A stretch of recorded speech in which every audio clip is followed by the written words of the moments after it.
I'm still alive. Yes, and then finally. Yeah. Yes, we Yourself? had a nice interview last year. Yeah. On the Scratch Me. No, I remember. I do? Okay.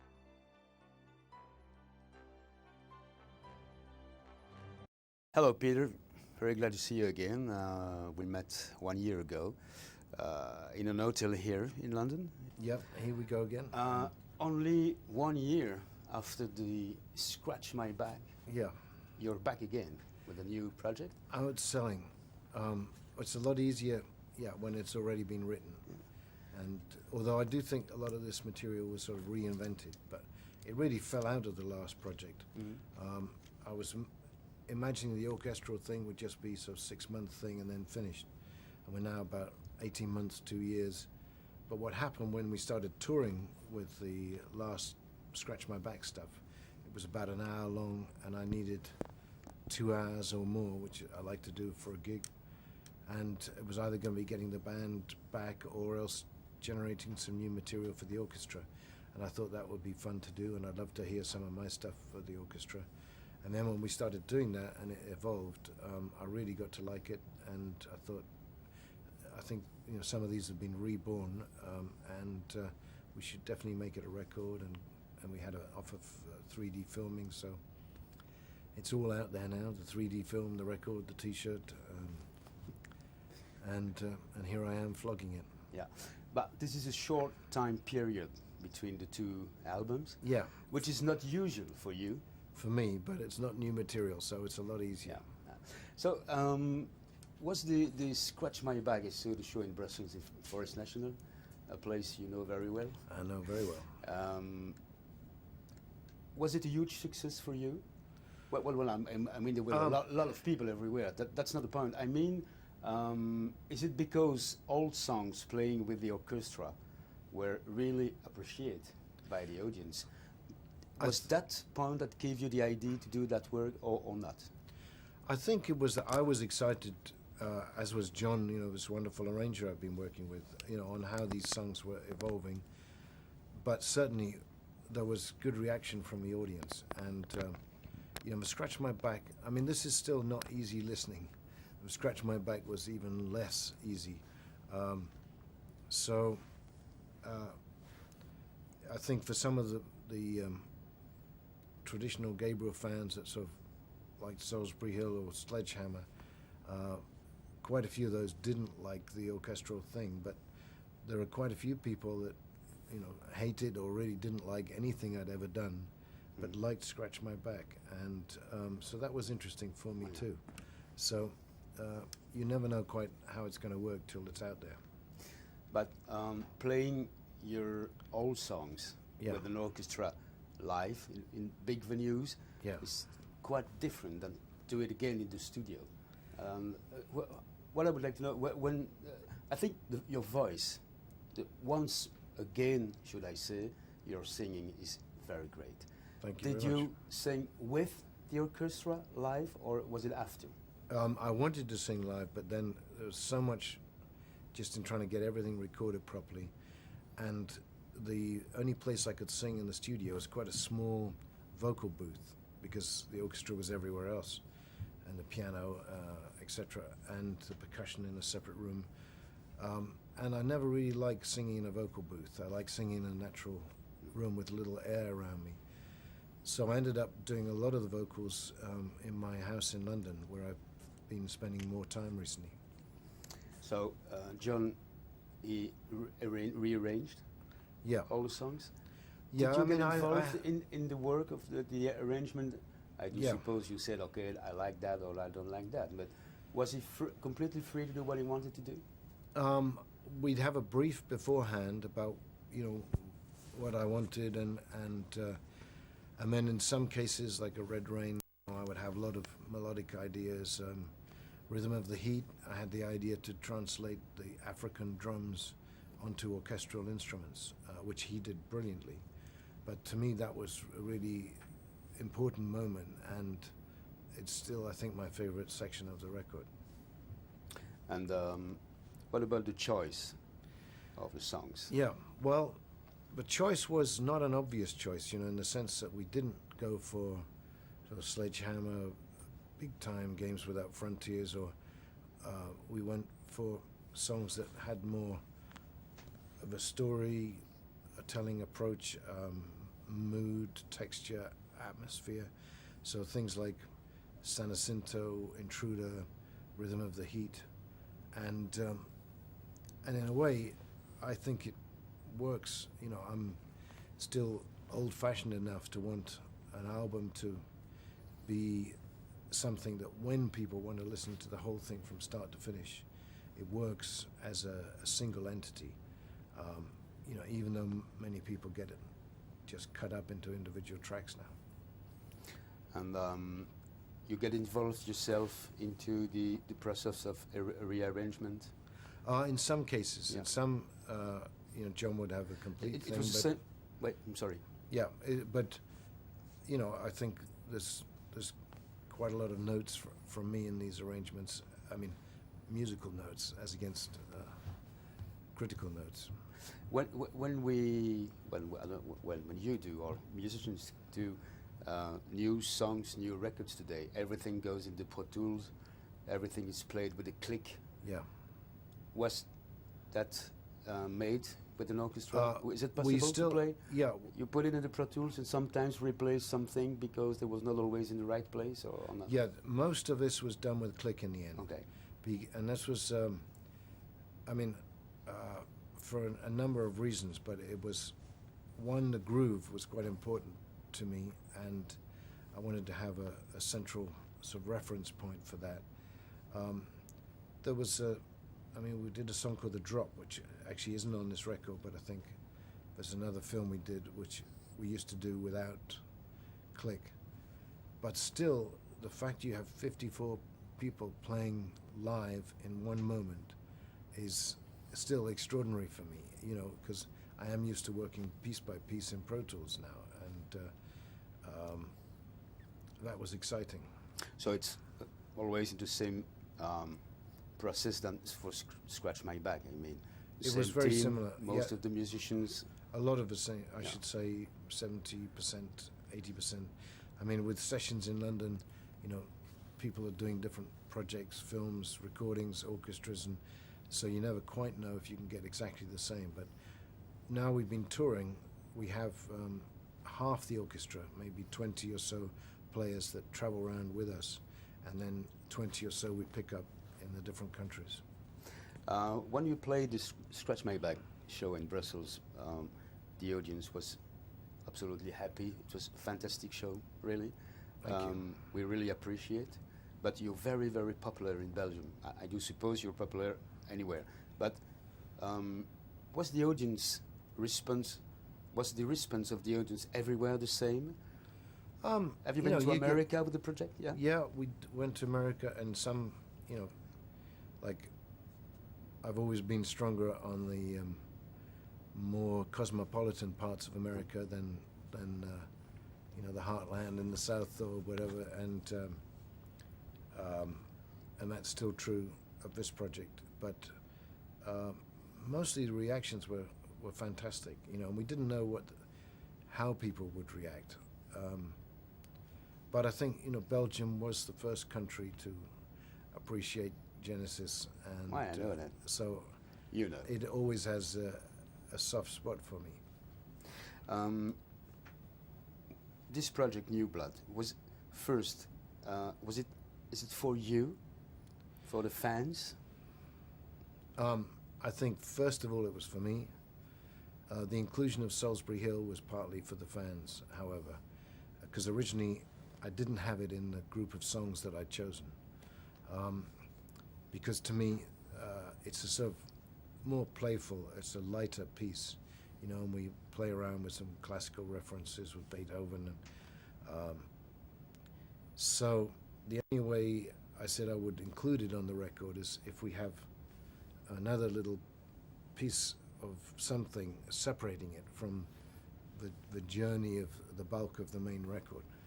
And in the end, I thought maybe I could ask Dickie, my engineer, if he would go up to Salisbury Hill and just record some ambient sound. So it's New Blood, some ambient noise from Salisbury Hill, and then Salisbury Hill. And tell me just a few words with the song just before, which is called Quiet Moment. A Quiet Moment. Which is just No, which is just ambience. Yeah. ambient. Yeah. Just to prepare the audience to Salisbury Hill? Well, it was to separate it from the Yeah. rest, Yeah. firstly, and then I thought it might, because the song was about Salisbury Hill, and so when I used to go up there and sit and think, maybe I get some sitting and thinking background. And do you see this project like, I should say, a kind of legacy? That's me. That's where I am today. Well, Here are all I my guess so. songs, but Yeah. played completely different. Yeah, and it does feel as if they were reborn, and Yeah. so it's both of the present and of the past. So it's not a farewell or something, or before maybe you start something completely new. Yeah, and which I'm keen to do now, but I have still a lot of stuff in the can that's unfinished that I'd like to finish off at some point. But I also have ideas for a very different sort of music to this that I'd like to explore. You are already working on the next project. I have a couple of, three ideas I was looking at over the summer, but it was, I really need to finish this Yeah. and focus on that. Yeah, and I read somewhere someone from which is close, who is close from you, said Peter is so much material in the studio he could release maybe 10 albums. Well, I don't know about 10 albums, but there's Couple of always a lot songs, of yeah. ideas Yeah, floating ideas, around, but yeah. not in a form that I think people will want to listen to. Okay. On the Scratch My Back album, most of the songs, I mean, for a large audience, were not very known, except it maybe Heroes or they were fantastic songs, but not all of them were huge success. Yeah. Not pop. Here it's completely different. All the songs, everybody knows the songs, love the songs the way you did. Yeah. And how do you expect the reaction of your fans and your audience? I don't say live it was okay, everybody was singing and dancing, Sure. but now this is completely different. Yeah, I don't know. It's different people seem to have responded to this record. So I think, from the live reactions, as you say, that I was very encouraged. So I'm hopeful about it. But you never really know till it goes out there. And which is also something a little bit special. You're one of the most, you're creator. You write so much fantastic songs for 40 years now. Yeah. Thank you. You released 2 albums, very close, 2 albums of covers. Right. Aren't you sometimes afraid that people say, is it less of creativity? It's finished, yeah, and they do, and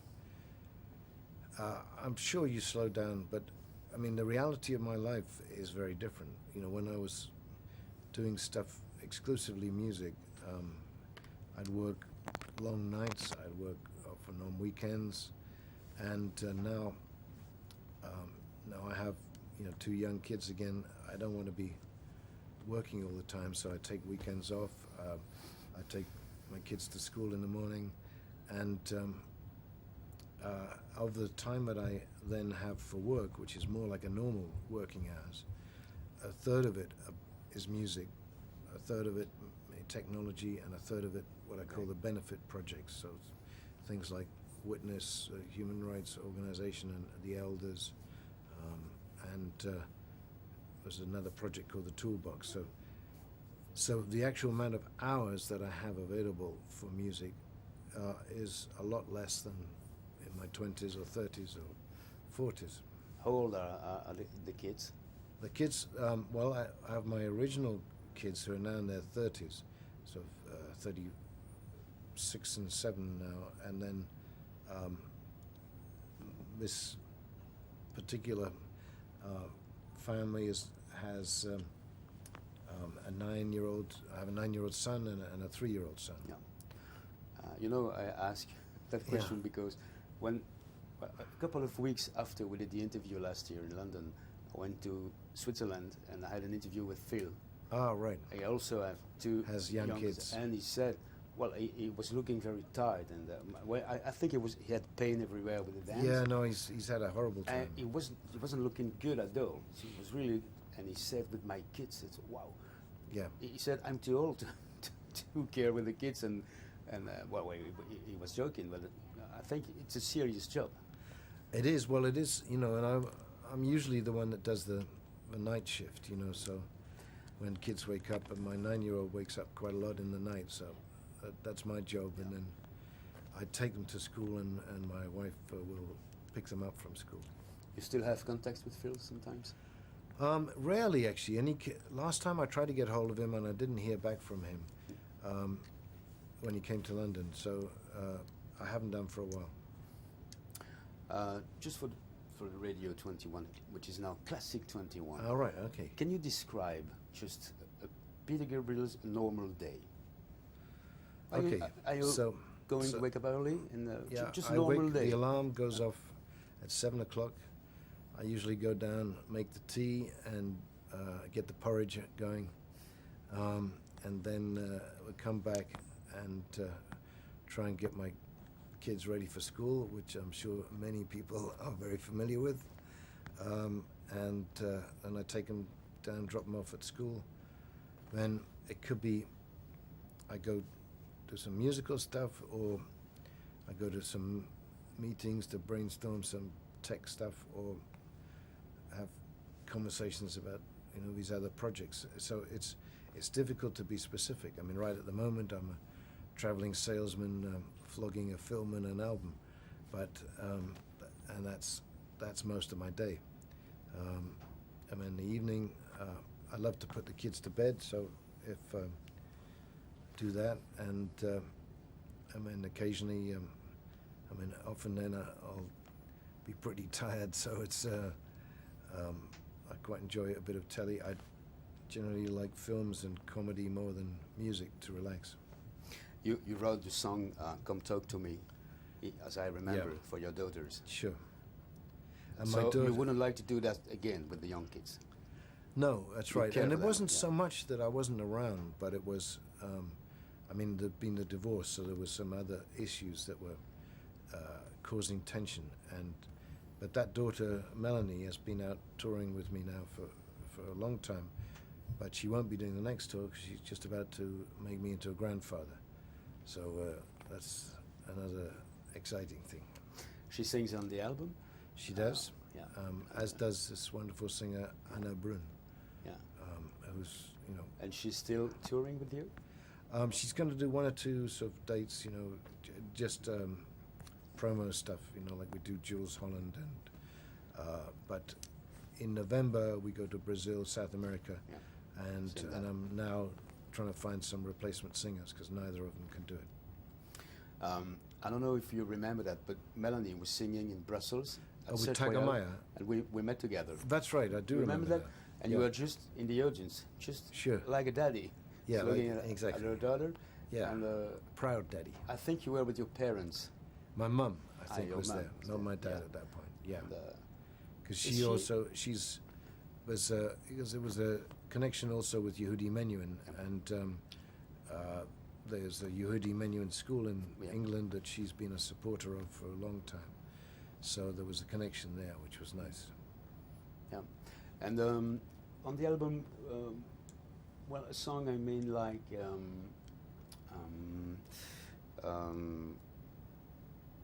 Well, I just forget the name of the song, and I know it by heart. Don't give up. Don't give up. Right. Yeah. Did you think, or did you ask Kate Bush to come to sing it with you? Really, because it's very surprising. We know the song so much. Sure. And when the new one arrived, we said, "Oh, this is not Kate singing." No, it isn't Kate, and no, and I love what Kate did, and I think that song had a whole life of its own, and a good part of that is down to Kate's wonderful voice there. But at the same time, we'd been touring this, and I think Anna had really done a great job. And it's interesting, I think one of her influences is Dolly Parton. And Dolly Parton was one of the people I was considering on Don't Give Up. And so in a way,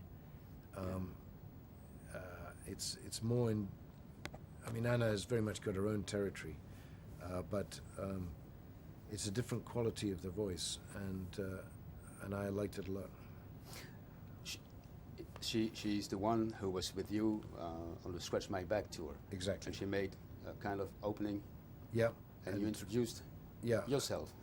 Yeah, which I've always tried to do for support bands. Yeah. I mean, when I can. Sometimes, you're getting ready or trying to warm up or getting a massage or something before the show. So I remember some very surprising support act for you. Sham 69. Yeah. You played with them? Yeah. Not sure all the people were attended that. And also, I remember one show in Brussels with Nona Hendricks. Right, that's right. And yes. and she get on the piano. Yeah. Working on the piano, and the audience say, "Don't walk on Peter's piano." All right, yeah. So, but it's very incredible that you're such a great artist. You're not obliged to introduce your the girl, and this is something which makes the difference. I mean, Peter Gabriel and the rest of the musicians, most of them don't do that. No, but I was a support band enough times to know that it's pretty crappy sometimes, and audiences don't care at all because they just want the act that they've paid to see, and it can be really miserable, and particularly if you don't have a friendly crew that try and get the sound right for you.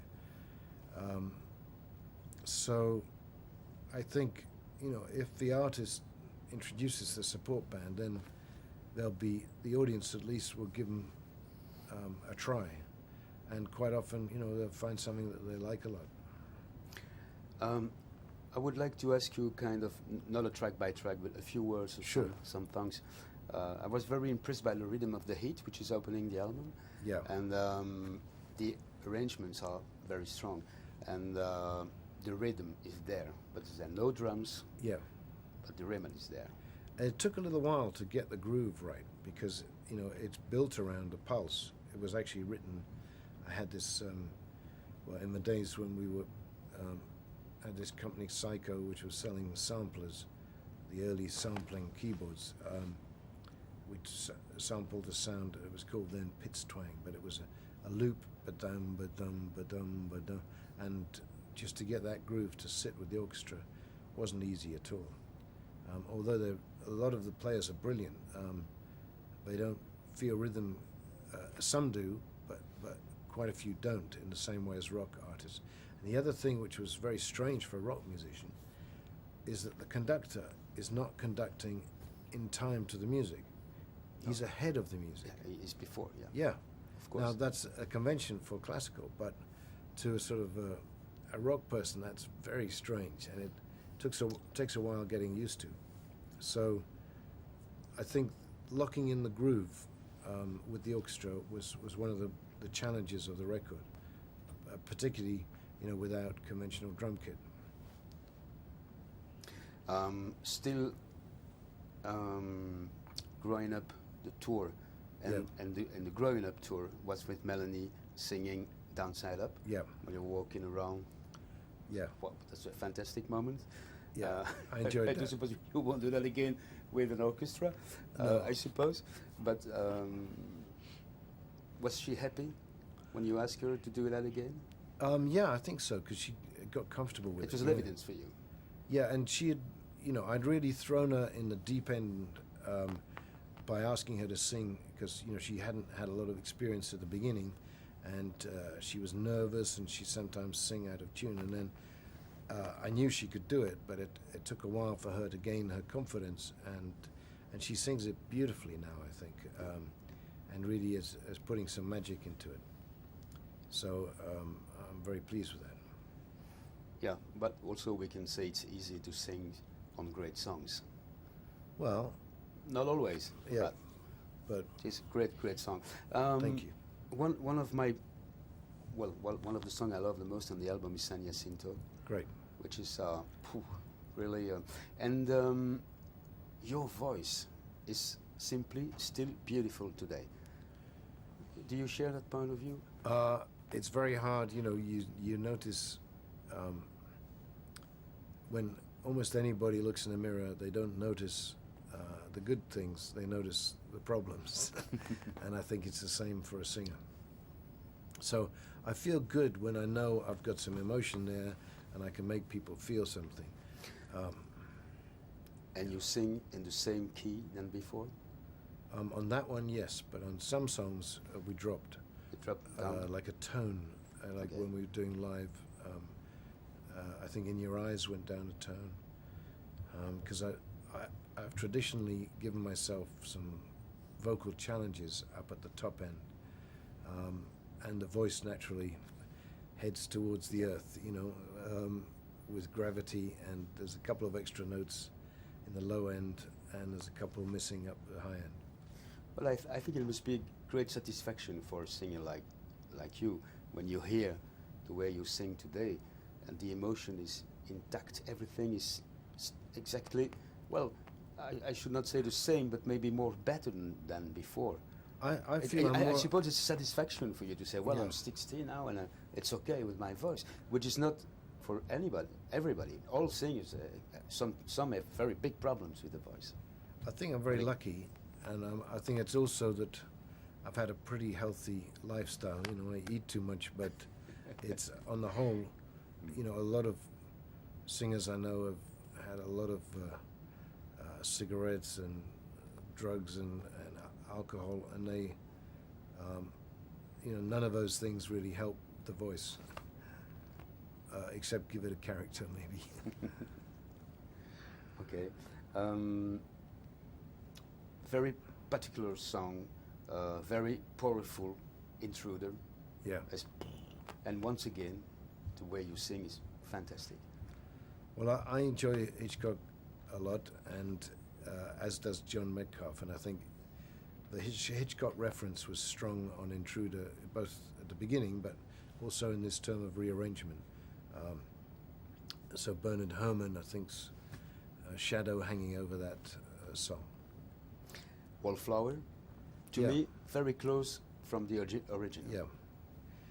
Yeah, it is. I mean, it's piano based, but in a way, it's a little simpler and emptier, except until the end when, you know, the strings come in, and I think that's a nice emotional moment.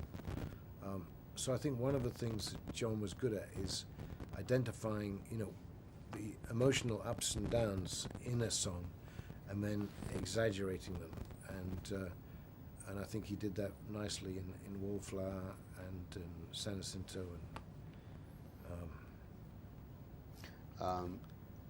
Once again, well, I repeat myself, but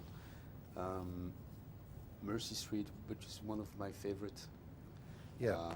is very, yeah, a lot of emotion in it. Yeah, Lots. no, I enjoyed that too, and that again is based on a Brazilian rhythm, and we were a little worried about getting that to work, but and live, we have these wonderful Matt Mahern visuals behind that, so it's always been quite a moody piece. Just a question on Digging in the Dirt, sorry, which is based in its original way on rhythm and drums. Yeah. There were no rhythms, no drums. Yeah. Was it easy? Because when you sing, this is, well, you're in time, but the orchestra plays something completely different than a, you know what I mean? I know exactly what you mean, and it was not easy, and this, I think, probably locking in the front of Digging in the Dirt was the most difficult thing on the record. So it was great when we did get it in, but there are certain points, like in the second section then, when you have these sort of hand claps, that becomes more exaggerated, and the rhythm element there, I think, works better. And the chords, I had to change the vocal melody a tiny bit on the chorus in order to fit the these nukes or accordée. So you're going to South America for Yeah. a couple of days, Brazil, Mexico? Well, it's about 2 weeks, I think. We start in Brazil, Argentina, Chile, and I think 3 gigs in Mexico. Then you go to the United States, next Europe? No, No? that's it. Nothing? I think. I mean, I'm not planning to do any more touring because, Oh. as I said, this thing has grown beyond. I'm really keen to get onto some new stuff, but who knows? Yeah. But that's the plan at the moment: is to Okay. stop at Christmas time. Well, people can see, I didn't show that, a DVD, Yeah. which is going to but- accompany the project. And there's a 3D film going out, 3D? in a few cinemas too. I saw the set list. Yeah. Which it's very long, which is very. It is long. Yeah. That's for the fans. Yeah, we want to send people to sleep, So I had just one last question I would like Sure. to ask you. Well, the first time I met you, it was 20 years ago as a journalist. Yeah. And it was for the App album or so. No, I think it was for App. right. And I saw you live for the first time 40 years ago Well, in Brussels at the Ferme V. Remember Sure. that with Pierrot? yeah. I was there. Wow, I was very young, but I was there. It was And our first concert outside of England. what do you have as a musician and as a human being? The way you look to what you did at Genesis today, you're still proud of that, or you say, well, that's completely finished? No, I think there were bits of that I listened to, and I think, yeah, I can feel that still, and other bits which I don't. I think we put some heart and soul into some of the things. Well, we tried to put it into everything. So, but some marries up with my taste today, and some of it doesn't. And which is your favorite Genesis album with your period? Oh, I don't know. Probably Supper's Ready and Lamb are the things that still Supper's Ready was a work song. for me. Supper's Ready, yeah, and it's a masterpiece on the Foxtrot album. Yeah. oh, thank you. Yeah, really. And can we say also that The Lamb Yeah, was your first solo album? no, because In a way? everything was a group album. But I guess I did more of the directing of the storytelling certainly, and so the way things were sequenced together. But it was still very much a group work. Okay. Yeah. Thank you, Peter. Oh, my pleasure.